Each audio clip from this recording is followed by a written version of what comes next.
പനക്കലച്ചനോട് ചോദിക്കാം എന്ന ഈ പരിപാടിയിലേക്ക് എല്ലാ മാന്യ പ്രേക്ഷകർക്കും സ്വാഗതം. ജീവിതത്തിലെ പ്രതിസന്ധികളാൽ ജീവിതം വഴിമുട്ടി നിൽക്കുമ്പോൾ സ്വാന്തനമായി പനക്കലച്ചൻ നമ്മോടൊപ്പം. അച്ഛനെ ഞങ്ങൾ ഈ പരിപാടിയിലേക്ക് സ്വാഗതം ചെയ്യുന്നു. സ്നേഹമുള്ളവരെ, ഈ പരിപാടിയിൽ ഉൾപ്പെടുത്തി ചർച്ച ചെയ്യാൻ ഞങ്ങൾക്ക് അനേകം കത്തുകൾ ലഭിച്ചിട്ടുണ്ട്. അതിൽ തിരഞ്ഞെടുത്ത ഒരു കത്ത് ഇപ്പോൾ വായിച്ച് പനക്കലച്ചൻ ഉചിതമായ നിർദ്ദേശം നൽകുന്നതായിരിക്കും. സ്നേഹം നിറഞ്ഞ പനക്കലച്ച, എൻ്റെ പേര് മിനി. എൻ്റെ മകൻ അലൻ പഠനത്തിൽ ബുദ്ധിമുട്ടുകൾ നേരിടുന്നു. ഒരു രക്ഷിതാവെന്ന നിലയിൽ ഈ വെല്ലുവിളിയെ മറികടക്കാൻ സഹായിക്കുന്നതിന് ഞാൻ ആത്മീയ മാർഗനിർദ്ദേശവും പ്രാർത്ഥനയും തേടുന്നു. ഒരു കുട്ടിയുടെ വളർച്ചയ്ക്കും വികാസത്തിനും വിദ്യാഭ്യാസം അത്യാവശ്യമാണ്. എന്നിരുന്നാലും അലൻ മികച്ച ശ്രമങ്ങൾ നടത്തിയിട്ടും അവന് പഠനത്തിൽ മികച്ച ഫലം കാണുന്നില്ല. ഈ സാഹചര്യം അവന് കാര്യമായ സമ്മർദ്ദവും ഉത്കണ്ഠയും ഉണ്ടാക്കിയിട്ടുണ്ട്. ഇത് പഠിക്കാനുള്ള അവൻ്റെ പ്രചോദനത്തെ കൂടുതൽ ബാധിച്ചു. പ്രാർത്ഥനയുടെ ശക്തിയിലും നമ്മുടെ സമൂഹത്തിൻ്റെ ആത്മീയ പിന്തുണയിലും ഞാൻ ഉറച്ചു വിശ്വസിക്കുന്നു. കൂടാതെ മകൻ ഫലപ്രദമായി പഠിക്കുന്നതിനാവശ്യമായ പ്രോത്സാഹനവും ശ്രദ്ധയും കണ്ടെത്തുന്നതിന് എന്തെങ്കിലും ഉപദേശം അച്ഛന് നൽകാൻ കഴിയുമെങ്കിൽ അത് തീർച്ചയായും വിലമതിക്കപ്പെടും. അച്ഛൻ്റെ ആത്മീയ മാർഗനിർദ്ദേശം ഈ വെല്ലുവിളി നിറഞ്ഞ സമയത്ത് വളരെ ആവശ്യമായ ആശ്വാസവും ശക്തിയും നൽകുന്നു. ഒരു കുടുംബമെന്ന നിലയിൽ അവനെ പിന്തുണയ്ക്കാനും വീട്ടിൽ പഠിക്കാൻ അനുകൂലമായ അന്തരീക്ഷം സൃഷ്ടിക്കാനും ഞങ്ങൾ ബോധപൂർവമായ ശ്രമം നടത്തും. എൻ്റെ കത്ത് വായിക്കാൻ അച്ഛൻ സമയമെടുത്തതിന് അച്ഛനോട് നന്ദി പറഞ്ഞുകൊണ്ട് മിനി. നമ്മളിപ്പോൾ വായിച്ചു കേട്ട ഈ കത്തിൽ മിനി എന്ന അമ്മ അലൻ എന്ന മകനെക്കുറിച്ച് തനിക്കുള്ള ആകുലതയും ഉത്കണ്ഠയും ആണ് ഈ കത്തിൽ പ്രതിഫലിക്കുന്നത്. ഈ അമ്മയുടെ ആരോപണം, എൻ്റെ മകൻ പഠിക്കുന്നുണ്ട്, പക്ഷേ കാര്യമായ വിധത്തിലുള്ള ഒരു നേട്ടം ഉണ്ടാക്കാൻ പറ്റിയിട്ടില്ല എന്ന് പറഞ്ഞാൽ പഠനത്തിൽ മുന്നേറുന്നില്ല, വിജയിക്കുന്നില്ല. അപ്പോൾ അത് കാരണം ഈ അമ്മച്ചിക്ക് വലിയ വിഷമതയാണ്, ദുഃഖമാണ്.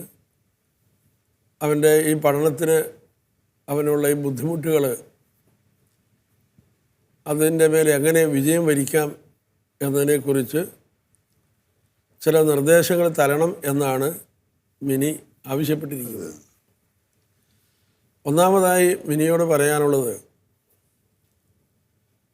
മിനിയുടെ തലയിൽ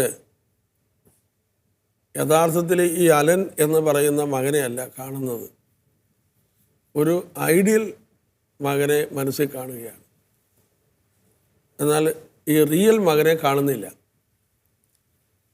അപ്പോൾ ഈ ഐഡിയൽ മകനെ മനസ്സിൽ കണ്ടിട്ട്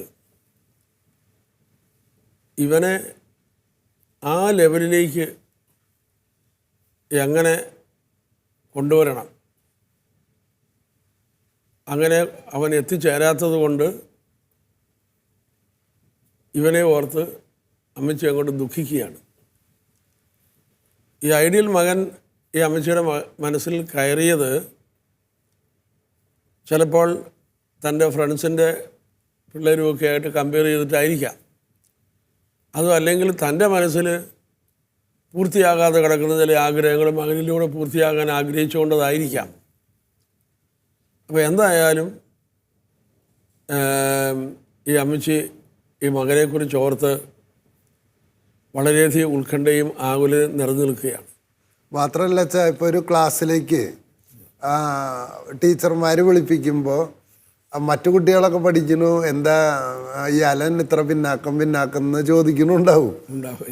അപ്പോൾ ഒരു ഭയങ്കര സമ്മർദ്ദത്തിൽ വന്ന് പെടും. അതെ. അപ്പോൾ ഈ വിഷമത ഈ അമ്മച്ചിയുടെ ഉള്ളിലിരിക്കുന്ന ഐഡിയൽ ചൈൽഡാക്കി ആ ലെവലിലേക്ക് ഇവനെ കൊണ്ടുവരണം. ഇതാണ് അമ്മച്ചിയുടെ തീരുമാനം, ആഗ്രഹം. അത് ഇവനൊട്ട് ആകുന്നുമില്ല. അപ്പോൾ അമ്മച്ചിയോട് ആദ്യമായിട്ട് പറയാനുള്ളത്, നമ്മളൊരിക്കലും മറ്റു കുട്ടികളെ പോലെ എൻ്റെ കൊച്ചാകുക എന്ന ചിന്ത തലേന്ന് കളയണം.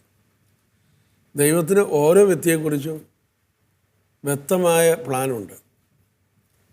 അവർക്ക് ദൈവം വ്യക്തമായ വിധത്തിലുള്ള ഒരു ശുശ്രൂഷയും ഉത്തരവാദിത്വം ദൈവം അവരെ കഴിവിനനുസരിച്ച് കൊടുക്കാൻ ആഗ്രഹിക്കുന്നുണ്ട്. അപ്പോൾ ദൈവത്തിൻ്റെ ഇഷ്ടമാണ് നമ്മൾ ഈ കൊച്ചിലേക്ക് കൊച്ചിൽ കണ്ടെത്താനും ആ ഇഷ്ടത്തിനനുസരിച്ച് വളരാനുമാണ് അമ്മച്ചി ആ കുട്ടിയെ സഹായിക്കേണ്ടത്. എൻ്റെ ഇഷ്ടം, എൻ്റെ താല്പര്യങ്ങൾ കൊച്ചിലേക്ക് ഒരിക്കലും, എൻ്റെ പ്ലാൻ, എൻ്റെ ആഗ്രഹങ്ങൾ അതൊരിക്കലും കുട്ടിയിലേക്ക് അടിച്ചേൽപ്പിക്കരുത്. അങ്ങനെ ഏൽപ്പിച്ചു കഴിഞ്ഞാൽ ദൈവം ആ കുട്ടിയിലൂടെ ഉദ്ദേശിക്കുന്ന നിരവധി കാര്യങ്ങൾ അവന് കൈമോശം വരികയായിരിക്കും ചെയ്യുക. എൻ്റെ പരിചയത്തിലുള്ള ഒരു അപ്പനുണ്ടായിരുന്നു. 3 കുട്ടികളുണ്ട്. 3 കുട്ടികളെ എൻജിനീയർ ആക്കണമെന്നാണ് ആഗ്രഹം. 10ാം ക്ലാസ് തൊട്ട് തല്ലാണ്. അവസാനം അവരെ ഒരു സ്ഥലത്തും എത്താതെയായി. അപ്പോൾ അച്ഛൻ പറഞ്ഞത് 100% ശരിയാണ്. നമ്മുടെ ആഗ്രഹങ്ങൾ അവരിൽ നടപ്പിലാക്കണം എന്ന് പറഞ്ഞാൽ അവർ സ്വാഭാവികമായ വളർച്ച പോലും വരടിച്ചു പോകും എന്നുള്ളതാണ് സത്യം. അപ്പം നമ്മൾ ഈ കത്തിൻ്റെ അടിസ്ഥാനത്തിൽ ആദ്യം മിനിയോട് പറയാനുള്ളത്, മിനിയുടെ ഭാഗത്തുനിന്ന് ഒരു ചേഞ്ച് വരണം. ഓക്കെ. അത് കഴിഞ്ഞ ശേഷം നമുക്ക് ഈ അലന് എന്തൊക്കെ ചെയ്യാൻ കഴിയും എന്നതിനെക്കുറിച്ച് പറയുന്നതായിരിക്കും നല്ലതെന്നാണ് ഞാൻ ആഗ്രഹിക്കുന്നത്. മിനിയുടെ ഭാഗത്തു നിന്നും മിനി ആ ഉത്കണ്ഠകളും ആകുലതകളും ഉപേക്ഷിച്ച്, ഈ മകനെ ദൈവം തന്നതാണ്, അതുകൊണ്ട് അവനെ മറ്റുള്ളവരുമായി താരതമ്യപ്പെടുത്തി ചിന്തിക്കാതെ അവനായിരിക്കുന്ന അവസ്ഥയിൽ അവൻ്റെ എല്ലാ കുറവുകളോടും കൂടി അവനെ സ്വീകരിക്കുവാനായിട്ട് അമ്മച്ചി തയ്യാറാകണം. അങ്ങനെ തയ്യാറാകുമ്പോഴാണ് അമ്മച്ചിക്ക് ആ കുട്ടിക്ക് എന്താണ് വേണ്ടത് എന്ന് മനസ്സിലാക്കി ചെയ്തു കൊടുക്കാൻ കഴിയുള്ളൂ. ഇപ്പോൾ അമ്മച്ചി അമ്മച്ചിയുടെ ഉള്ളിൽ കിടക്കുന്ന ഉത്കണ്ഠയും ആകുലതയും അവനിലേക്ക് ഒഴുക്കിക്കൊണ്ടിരിക്കുകയാണ്. അതുകൊണ്ട് അവന് യാതൊരു പ്രയോജനവുമില്ല. പക്ഷെ അവന് വേണ്ടത് പ്രോത്സാഹനവും സ്നേഹവുമാണ്. അപ്പോൾ ഈ പ്രോത്സാഹനം എങ്ങനെ അമ്മച്ചിക്ക് അവന് കൊടുക്കാനായിട്ട് കഴിയും? അത് അമ്മച്ചി മനസ്സിലാക്കണം. അവനുണ്ടാക്കുന്ന നേട്ടങ്ങളിലല്ല അവന് നമ്മൾ അപ്രീഷിയേറ്റ് ചെയ്യേണ്ടത്. അവൻ ആ നേട്ടങ്ങൾ കൈവരിക്കാൻ വേണ്ടി നടത്തുന്ന പരിശ്രമത്തെയാണ് അമ്മച്ചി അപ്രീഷിയേറ്റ് ചെയ്യേണ്ടത്. അപ്പോൾ അവിടെയാണ് പ്രോത്സാഹനം കൊടുക്കേണ്ടത്. അപ്പോൾ അത് ഓരോ ദിവസവും അവൻ പഠിക്കുന്നു, അതിന് ഉത്സാഹം കാണിക്കുന്നു, അതിനുവേണ്ടി അവന് സമയം കണ്ടെത്തുന്നു. അതൊക്കെ അവനെ എൻകറേജ് ചെയ്ത് സംസാരിക്കാൻ അമ്മച്ചി തയ്യാറാകണം. നീ ഇന്ന് കുറേ ഏറെ നേരം ഇരുന്ന് വായിച്ചല്ലോ, ഇത് കണ്ടപ്പോൾ അമ്മച്ചിക്ക് നല്ല സന്തോഷം തോന്നി. അങ്ങനെ അവൻ ചെയ്യുന്ന നല്ല കാര്യങ്ങൾ എടുത്തു പറഞ്ഞ് അവനെ പ്രോത്സാഹിപ്പിക്കുമ്പോൾ തീർച്ചയായിട്ടും അവന് കൂടുതൽ ഒരു എക്സ്ട്രാ പവർ അധ്വാനിക്കാനായിട്ട് കിട്ടും. ഇപ്പോൾ അമ്മച്ചിയുടെ ഈ സമീപനത്തിലൂടെ അവരിൽ ചില മുറിവുകളാണ് ഉണ്ടായിരിക്കുന്നത്. അതായത് അമ്മച്ചി ഉദ്ദേശിക്കുന്ന ലെവലിൽ ഞാൻ മാർക്കൊക്കെ വാങ്ങിച്ചെടുത്താൽ മാത്രമേ എനിക്ക് അമ്മച്ചിയുടെ മുമ്പിൽ ഒരു വിലയുള്ളൂ എന്ന് അവന് തന്നെ സ്വയം തോന്നി തുടങ്ങുന്നു. അതുകൊണ്ട് ഇപ്പോഴത്തെ നിലയിൽ ഈ അമ്മച്ചിയുടെ മുമ്പിൽ എനിക്കൊരു വിലയുമില്ല. അതുകൊണ്ട് അമ്മച്ചിക്ക് എന്നെ ഇഷ്ടമില്ല. അമ്മച്ചിയുടെ മുമ്പിൽ ഞാൻ ഒരു സ്വീകാര്യനല്ല. ഞാൻ അമ്മച്ചിക്ക് ഒരു സങ്കടവും ദുഃഖവുമാണ്. ഇതാണ് ഈ കുട്ടിയുടെ ഉള്ളിൽ കയറിയിരിക്കുന്നത്. അത് കയറിയിരിക്കുന്നൊരു കുട്ടിക്ക് പഠനത്തിൽ കോൺസെൻട്രേറ്റ് ചെയ്യാൻ വളരെ അധികം ബുദ്ധിമുട്ട് ഉണ്ടായിരിക്കും. അതുകൊണ്ട് അമ്മച്ചി തൻ്റെ ഉള്ളിലെ ഉത്കണ്ഠ ആകുലത മാറ്റിക്കളയുക. പിന്നെ അമ്മച്ചിക്ക് ചെയ്യാൻ കഴിയുന്ന മറ്റൊരു കാര്യമാണ്, ചില കുട്ടികളിലൊക്കെ അറ്റൻഷൻ ഡിഫിഷ്യൻസിയൊക്കെ ഉണ്ട്. ഇന്നത്തെ കാലത്ത് ഈ പഠന വൈകല്യം എന്നാണ് പൊതുവായിട്ട് പറയുന്നത്. ഇന്നത്തെ കാലത്ത് അങ്ങനെ എന്തെങ്കിലും വൈകല്യങ്ങൾ ഈ കുട്ടിയിലുണ്ടോ എന്ന് പരിശോധിക്കാനുള്ള സംവിധാനങ്ങൾ, അതിന് ടെസ്റ്റും കാര്യങ്ങളൊക്കെ ഇന്ന് അവൈലബിളാണ്. അപ്പോൾ അതൊന്ന് അമ്മച്ചി അതിലൂടെ ഒന്ന് കടന്നു പോകുന്നത് നല്ലതാണ്. ചില കുട്ടികൾക്ക് കണക്ക് പഠിപ്പിക്കാൻ പറ്റില്ല, വേറെ ചില കുട്ടികൾക്ക് ഭാഷ പഠിക്കാൻ പറ്റില്ല. അപ്പോൾ അവരുടെ ബ്രെയിനിൽ തന്നെ അങ്ങനത്തെ ഫോർമേഷൻസ് ഉണ്ട്. അപ്പോൾ ആ വൈകല്യം തിരിച്ചറിഞ്ഞ് അവരോട് കരുണാപൂർവം പെരുമാറിയില്ലെങ്കിൽ അവരെ നഷ്ടപ്പെടുക എന്നുള്ളതാണ്. അച്ഛൻ പറഞ്ഞത് ശരിയാണത്. ചിലർക്ക് ഹൈപ്പർ ആക്ടിവിറ്റി ഒക്കെ ഉള്ള ഹൈപ്പർ ആക്ടിവിറ്റി ഉള്ള കുട്ടികളുണ്ടാവും. അപ്പോൾ അവർക്ക് ഇങ്ങനെ കുറച്ച് സമയം കോൺസെൻട്രേറ്റ് ചെയ്യാൻ സാധിക്കാതുള്ളൂ. അപ്പോൾ അതുകൊണ്ട് അങ്ങനെ എന്തെങ്കിലും കുഴപ്പങ്ങൾ നമ്മുടെ അലയിലുണ്ടോ എന്ന് മിനി ഒന്ന് പരിശോധിച്ചു.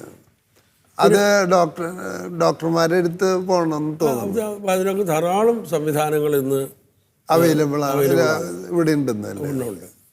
അതുപോലെ അതൊരു പക്ഷേ ടീച്ചർമാരോട് ചോദിച്ചാൽ തന്നെ അവർ പറഞ്ഞു കൊടുക്കും തോന്നുന്നു അല്ലേ. ടീച്ചർ ഡോക്ടേഴ്സ് ഉണ്ട്, അതിന് സൈക്കോളജിസ്റ്റുകളുണ്ട്. ഒരു അതിൻ്റെ ടെസ്റ്റൊക്കെ നടത്തി കഴിയുമ്പോൾ അവനെ എങ്ങനെയാണ്, ഏത് ഏരിയയാണ് നമുക്ക് കുട്ടീനെ കൂടുതൽ ശ്രദ്ധിക്കേണ്ടതെന്ന് നമുക്ക് തിരിച്ചു കിട്ടും. വെറുതെ നമ്മൾ അവനോട് വഴക്ക് പറയുകയോ അവനെ നിരുത്സാഹപ്പെടുത്തി സംസാരിക്കുകയോ ചെയ്യുന്നത് കൊണ്ട് അവൻ്റെ ഭാവിയെ നമ്മൾ നഷ്ടപ്പെടുത്തുകയായിരിക്കും ചെയ്യുക. പിന്നെ അമ്മച്ചി മനസ്സിലാക്കണം, അമ്മച്ചി മകനെ സ്നേഹിക്കുന്ന പോലെ തന്നെ അമ്മച്ചിയേക്കാൾ അധികമായി ദൈവം ഈ മകനെ സ്നേഹിക്കുന്നുണ്ട്.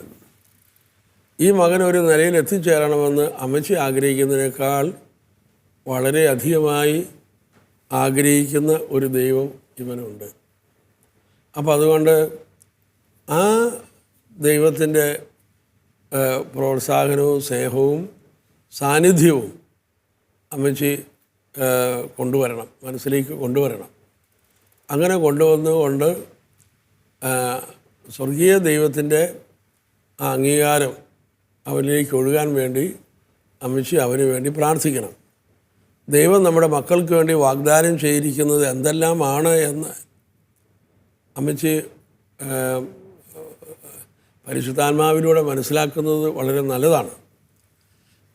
എന്നിട്ടോ ആ ദൈവം നൽകുന്ന കാര്യങ്ങൾ വിശ്വാസത്തോടെ അവകാശപൂർവ്വം ഒന്ന് ഏറ്റുപറയാനായിട്ടും തയ്യാറാകണം. അതുപോലെ പ്രാർത്ഥനയ്ക്ക് വലിയ കാര്യങ്ങൾ ചെയ്യാനായിട്ട് കഴിയും. അതുകൊണ്ട് യേശുനാമത്തിൽ ഇവന് ആവശ്യമുള്ള അനുഗ്രഹങ്ങൾ അമ്മച്ചിയും കൂടെ ചേർന്ന് ദൈവസന്നിധിയിൽ ചോദിക്കാനായിട്ട് തയ്യാറാകുക. അതുപോലെ അങ്ങനെ ചില കാര്യങ്ങൾ അവന് കിട്ടിക്കഴിഞ്ഞു എന്ന് വിശ്വസിച്ച് അമ്മച്ചി അവനെ അനുഗ്രഹിച്ച് പ്രാർത്ഥിക്കുന്നതും അവൻ്റെ ആ വളർച്ചയിൽ ഒത്തിരി ദൈവാനുഗ്രഹം കൊണ്ട് നിറയുവാൻ അത് അവനെ സഹായിക്കുന്നതാണ്. പിന്നെ ഈ അമ്മച്ചിയുടെ ഈ ഉത്കണ്ഠയും ആകുലതയെല്ലാം ഇവൻ്റെ ഉള്ളിൽ വളരെയധികം നിസ്സഹായത ഉണ്ടാക്കിയിട്ടുണ്ട്. അപ്പോൾ ഞാൻ എത്ര ശ്രമിച്ചാലും ഈ അമ്മച്ചി ആഗ്രഹിക്കുന്ന ലെവലിൽ എനിക്ക് എത്താൻ പറ്റിയല്ല. അങ്ങനെ ഒരു ചിന്ത അവൻ്റെ ഉള്ളിലെങ്ങാനും വന്നു പോയി കഴിഞ്ഞാൽ പിന്നെ അവൻ പരിശ്രമിക്കുകയില്ല, ക്ലാസ്സിൽ പോലും പോകാൻ അവന് താല്പര്യം തോന്നുകയില്ല. എന്നാൽ ഈ കുട്ടി പരിശ്രമിക്കുന്നുണ്ട് എന്ന് അമ്മച്ചി കത്തിലൂടെ പറയുന്നുണ്ട്. പക്ഷേ അത് വെറുതെ കുറച്ച് സമയം അങ്ങനെ വായിച്ചുകൊണ്ടിരിക്കുന്നതാണോ, അവൻ്റെ ഉള്ളിൽ കാര്യമായിട്ട് എന്തെങ്കിലും കയറുന്നുണ്ടോ എന്നൊക്കെയുള്ളത് സംശയാസ്പദമായൊരു കാര്യമാണ്. പക്ഷെ അതിനെല്ലാം കാരണം അമ്മച്ചിയുടെ സ്നേഹം, അമ്മച്ചി വിചാരിക്കുന്ന നേട്ടങ്ങൾ ഉണ്ടാക്കിയില്ലെങ്കിൽ എനിക്ക് നഷ്ടപ്പെടും എന്നുള്ള ഭയചിന്ത ഇവൻ്റെ ഉള്ളിലുണ്ട്. എന്ന് വെച്ചാൽ ഞാനെങ്ങാനും പരാജയപ്പെട്ടാൽ എൻ്റെ അമ്മയ്ക്ക് ഇഷ്ടാവില്ലല്ലോ, എൻ്റെ അമ്മയ്ക്ക് ഇഷ്ടാവില്ലല്ലോ എന്ന് ഇവൻ സ്വയം ചിന്തിച്ചുകൊണ്ടിരിക്കുകയാണ്. അതുകൊണ്ട് ആത്മീയമായിട്ട് എന്താ ചെയ്യേണ്ടതെന്ന് അമ്മച്ചി ഇതിനകത്ത് ചോദിച്ചിരിക്കുന്നതുകൊണ്ട് യെശയ്യായുടെ പുസ്തകം 54-ാം അധ്യായം 13-ാം വാക്യം, കർത്താവ് നിൻ്റെ പുത്രരെ പഠിപ്പിക്കും, അവർ ശ്രേയസാർജിക്കും. ഈ തിരുവചനം അമ്മച്ചി ആവർത്തിച്ച് ചെല്ലുന്നത് നല്ലതാണ്. അപ്പോൾ തീർച്ചയായിട്ടും പരിശുദ്ധാത്മാവിൻ്റെ വചനം ഈ അമ്മച്ചിയിൽ പ്രവർത്തിക്കും. ആ വചനത്തിൻ്റെ അത്ഭുത ശക്തി അമ്മച്ചിക്ക് കാണാനായിട്ട് ഇടയാകുകയും ചെയ്യും. അതുപോലെ ഉൽപ്പത്തി പുസ്തകം 22:17 ഞാൻ നിന്നെ സമർത്ഥമായി അനുഗ്രഹിക്കും, നിൻ്റെ സന്തതികളെ ആകാശത്തിലെ നക്ഷത്രങ്ങൾ പോലെയും കടൽ തീരത്തെ മണൽത്തരി പോലെയും ഞാൻ വർദ്ധിപ്പിക്കും. ശത്രുവിൻ്റെ നഗര കവാടങ്ങൾ അവരെ പിടിച്ചെടുക്കും. അപ്പോൾ ദൈവം ഓരോ മക്കളെക്കുറിച്ചും ഉള്ള ദൈവത്തിൻ്റെ ആ വലിയ പ്രതീക്ഷ. അപ്പോൾ അച്ഛൻ ഇത് പറയുമ്പോഴാണ് എനിക്ക് മനസ്സിലാവുന്നത്, ഇത് അബ്രാഹമിന് മാത്രം കൊടുക്കുന്ന വാക്കല്ല, ഇത് ലോകത്തിലുള്ള എല്ലാ മനുഷ്യർക്കും കൊടുക്കുന്ന വാക്കാണെന്ന്. അതെ അതെ, ദൈവത്തിൽ വിശ്വസിക്കുന്നവരുടെ മക്കളെ ശക്തിപ്പെടുത്തും എന്നുള്ളൊരു വാഗ്ദാനമാണ് ദൈവം അബ്രാഹമിലൂടെ തരുന്നു എന്ന് മാത്രമുള്ളൂ. ഇപ്പം മക്കളെ വളർത്തിക്കൊണ്ട് വരുന്ന കാര്യത്തിലും അവരുടെ ലെവലിലാക്കുന്ന കാര്യത്തിലും മാതാക്കന്മാർ എന്തുമാത്രം ശ്രദ്ധാലുവാണ്, വ്യഗ്രതയുള്ളവരാണ് എന്ന് നോക്കി കത്തിൽ കാണാൻ കഴിയും. ഉണ്ട് ഉണ്ട് ഉണ്ട്. അങ്ങനെയാണെങ്കിൽ ഇത് ദൈവത്തിൻ്റെ പിള്ളേരായതുകൊണ്ട് എത്രയധികമായി ദൈവം ഇവരുടെ വളർച്ചയിൽ ഇടപെടുന്നുണ്ട്, അത് മനസ്സിലാക്കാനായിട്ട് അമ്മച്ചി തയ്യാറാകണം. യെശയ്യായുടെ പുസ്തകം 49:25 നിന്നോട് പോരാടുന്നവരോട് ഞാൻ പോരാടുകയും നിൻ്റെ മക്കളെ രക്ഷിക്കുകയും ചെയ്യും എന്ന് ഒരു വചനം കിടപ്പുണ്ട്. അപ്പോൾ ഈ വചനങ്ങളെല്ലാം തന്നെ ഈ മക്കളുടെ മേൽ ദൈവം വെച്ചിരിക്കുന്ന നിരവധി അനുഗ്രഹങ്ങളെ സൂചിപ്പിക്കുന്നവയാണ്. ഈ അച്ഛൻ നേരത്തെ പറഞ്ഞു പോയത് യേശു പറഞ്ഞൊരു വചനാണ്. അതായത് ഒരു മകൻ മുട്ട ചോദിച്ചാൽ അപ്പൻ പാമ്പിനെ തേളിനെയോ കൊടുക്കില്ലല്ലോ. നിങ്ങൾക്ക് നിങ്ങളുടെ മക്കളോട് കരുണ കാണിക്കാൻ അറിയുന്നുണ്ടെങ്കിൽ സ്വർഗസ്ഥനായ പിതാവ് നിങ്ങളെക്കാൾ എത്രയോ കരുണയുള്ളവനാണ്. അത് വളരെ കൃത്യമായിട്ട് നമ്മുടെ അപ്പൻ മകൻ ബന്ധം വെച്ചിട്ടാണ് കർത്താവ് ഈ കാര്യം പറയുന്നത് തന്നെ. അപ്പോൾ അതുകൊണ്ട് ദൈവത്തിൻ്റെ ദൈവപിതാവിന് സ്നേഹവും കൂടി ഈ മകന് ഉണ്ട്, ഒരു പ്രോത്സാഹനമായിട്ടുണ്ട് എന്നുള്ള കാര്യം അവന് വെളിപ്പെടുത്തി കൊടുക്കുകയും അവൻ്റെ വളർച്ചയുടെ ഓരോ പാതയിലും ദൈവം അവനെ കൈപിടിച്ച് നടത്തുന്നുണ്ട് എന്ന് മനസ്സിലാക്കി കൊടുക്കാനായിട്ട് തയ്യാറാണ്. അവൻ്റെ സ്വന്തം ശക്തിയിൽ അവൻ ആശ്രയിക്കുന്നതിനേക്കാൾ ഉപരിയായി ദൈവത്തിൽ ആശ്രയിക്കാനുള്ള ഒരു പരിശീലനം പ്രാർത്ഥന വഴി അമ്മച്ചി അവനിൽ രൂപപ്പെടുത്തിയെടുക്കുവാനായിട്ട് ശ്രദ്ധിക്കേണ്ടതായിട്ടുണ്ട്. സ്നേഹമുള്ളവരെ, ഇന്ന് അനേകം മാതാപിതാക്കളുടെ വേദനയാണ് ഈ മിനി എന്ന സഹോദരിയുടെ കത്തിലൂടെ വെളിപ്പെട്ടിട്ടുള്ളത്. അതിൽ അച്ഛൻ പറയുന്ന ആദ്യത്തെ കാര്യം, ഈ അമ്മയ്ക്ക് മകനെക്കുറിച്ച് ചില പ്രതീക്ഷകളുണ്ട്. എൻ്റെ മകൻ ഇന്ന രീതിയിലാകണം എന്നുള്ളൊരു പ്രതീക്ഷ, എൻ്റെ മകൻ എൻ്റെ ബന്ധുക്കളുടെ മക്കളുടെ അത്ര എത്തുന്നില്ലോ എന്ന വേവലാതി, എൻ്റെ മകന് ക്ലാസ്സിലുള്ളവരുടെ ഒപ്പം എത്താൻ പറ്റുന്നില്ലല്ലോ എന്ന വേവലാതി, ഇതൊക്കെ അമ്മമാരുടെ വേവലാതിയാണ്. അപ്പം അച്ഛൻ പറയുന്നത്, എന്താണോ മിനി തൻ്റെ മകനാകാൻ ആഗ്രഹിക്കുന്നത് എന്നതിനെ തൽക്കാലം മാറ്റിവെക്കുക. എന്നിട്ട് ദൈവം തൻ്റെ മകൻ എന്താകാൻ ആഗ്രഹിക്കുന്നു, അതാണ് എൻ്റെ മകനായിത്തീരേണ്ടത് എന്ന് ആദ്യമേ തന്നെ തീരുമാനിച്ചാൽ മിനിയുടെ ഹൃദയത്തിലുള്ള ഉത്കണ്ഠകൾ മാറിക്കിട്ടും എന്നാണ് അച്ഛൻ പറയുന്നത്. ഇതാണ് മിനി ആദ്യം ചെയ്യണമെന്ന് അച്ഛൻ നിർദ്ദേശിക്കുന്നത്. രണ്ടാമതായിട്ട് മിനി തിരിച്ചറിയേണ്ട കാര്യം, ഈ കുട്ടികൾ വളർന്നു വരുമ്പോൾ അവരിലെ പഠന വൈകല്യങ്ങൾ എന്ന് പറയുന്ന ഒരു കാര്യം സംഭവിക്കും. ആ പഠന വൈകല്യം എന്ന് പറഞ്ഞാൽ ചില കുട്ടികൾക്ക് ഭാഷാ വിഷയങ്ങളിലേക്ക് പ്രവേശിക്കാൻ പറ്റില്ല. ഭാഷ അറിയില്ലെങ്കിൽ പഠിക്കുന്നതിന് തടസ്സമായിട്ട് വരും. വേറെ ചില കുട്ടികൾക്ക് കണക്കറിയില്ല. അപ്പോൾ ഒരു നല്ല സൈക്കോളജിസ്റ്റിന് ഇതുമായി ബന്ധപ്പെട്ടത് കണ്ട് തൻ്റെ മകൻ ഇത്തരത്തിലുള്ള വല്ല പ്രശ്നമുണ്ടോ എന്നത് അന്വേഷിക്കുന്നതും അതിന് പരിഹാരം ചെയ്യാൻ ശ്രമിക്കുന്നതും നല്ലതായിരിക്കും. മൂന്നാമതായിട്ട് അച്ഛൻ പറയുന്നത് ദൈവത്തിൻ്റെ വാഗ്ദാനത്തിൽ ദൈവം ആരംഭകാലം തൊട്ടുള്ള ഓരോ വചനത്തിലും നമുക്ക് വിശുദ്ധ ഗ്രന്ഥത്തിൽ കാണാം, നിൻ്റെ മക്കളെ ഞാൻ സംരക്ഷിക്കും, അവരെ മണൽത്തരി പോലെ ഞാൻ വലുതാക്കും, അവർക്കെതിരെ ശത്രുക്കൾ വിജയിക്കുകയില്ല. അവസാനം യേശു തന്നെ പറയുന്നു, നിങ്ങൾക്ക് മക്കളോട് കരുണ കാണിക്കാൻ അറിയാമെന്നുണ്ടെങ്കിൽ അതിനേക്കാൾ എത്രയോ അധികമായിട്ട് ഞാൻ നിങ്ങളുടെ മക്കളെ സ്നേഹിക്കുന്നു.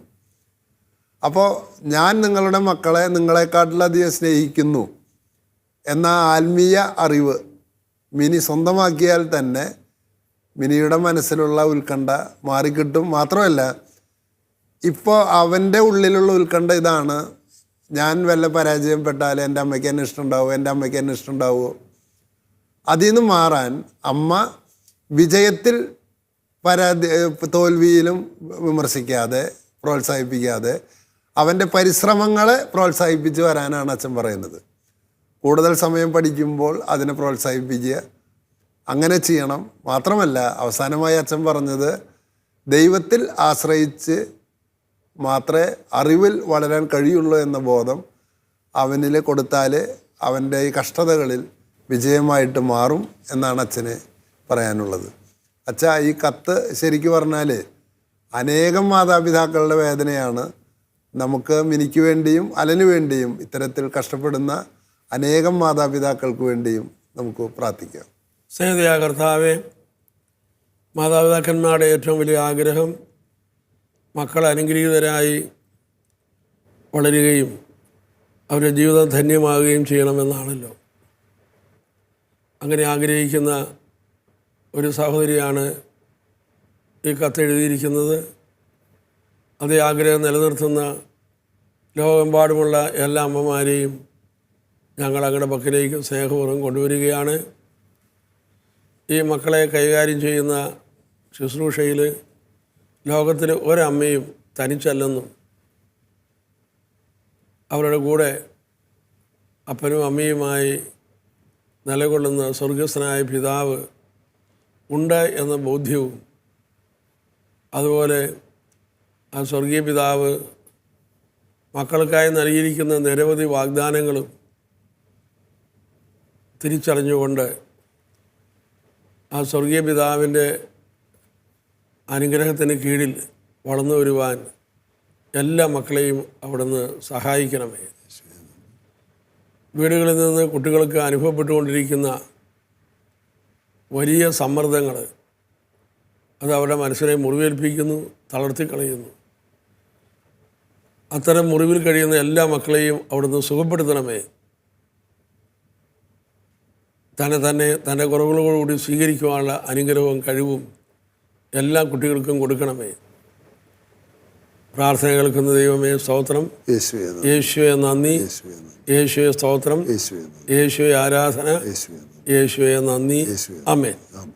സ്നേഹമുള്ളവരെ, പനക്കലച്ഛനോട് ചോദിക്കാം എന്ന ഈ പരിപാടി ശ്രവിക്കുകയും ശ്രദ്ധിക്കുകയും ചെയ്ത എല്ലാവർക്കും നന്ദി. നിങ്ങളുടെ ജീവിതത്തിലെ സങ്കീർണങ്ങളായ പ്രശ്നങ്ങൾ പനക്കലച്ഛനുമായി ചർച്ച ചെയ്യാൻ ആഗ്രഹിക്കുന്നുവെങ്കിൽ നിങ്ങൾ ഞങ്ങളെ എഴുതി അറിയിക്കുക. ഉചിതമായ സമയത്ത് പനക്കലച്ഛൻ കത്ത് വായിച്ച് ചർച്ച ചെയ്ത് പരിഹാരം നിർദ്ദേശിക്കുന്നതാണ്. അടുത്ത എപ്പിസോഡ് വരുന്നതുവരെ നമുക്ക് പ്രാർത്ഥനാപൂർവം കാത്തിരിക്കാം. Praise the Lord.